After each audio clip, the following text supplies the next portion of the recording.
రేపటి ప్రోమో చూసేయండి. నుంచి బయటపడి ఫైల్ లిస్ట్ అవ్వడానికి మరొక ట్విస్ట్ ఉంది. ఈసారి ఒకరిని కాదు, ఇద్దరిని తర్వాత జరగబోయే యుద్ధం నుండి పాల్గొనకుండా చేయాలి. మీరు ఎన్నుకున్న ఇద్దరు సభ్యులు తర్వాత జరిగే యుద్ధంలో పాల్గొనలేరు. పంతం ఉంటే తనతో కూర్చొని మిమ్మల్ని అడగనండి. నేను మీకు ఓటేయాలనిపిస్తే ఓటేసుకోండి. నా గేమ్ నాకు ఉంటది. ఓకే, మీ గేమ్ మీరు ఆడుకోండి.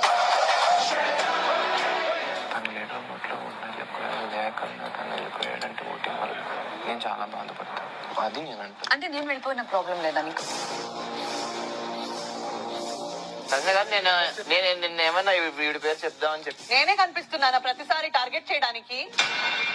ఆవిడ పేరు చెప్పానా? అడగండి. ప్రతి వారం 10 వారాల నుంచి నేను టార్గెట్ చేస్తున్నా. Enough is enough. ఎలా అనిపించింది? ఫైర్ బాగా ఉంది కదా. మరి సంజన గారు ఇమాన్యుయల్ మధ్య ఆర్గ్యుమెంట్స్ లో ఎవరు కరెక్ట్? అటు చూస్తే డెమాన్ పవన్, తనుజ వాళ్ళిద్దరిలో ఎవరు కరెక్ట్ అని మీకు అనిపిస్తుంది? కామెంట్ చేయండి.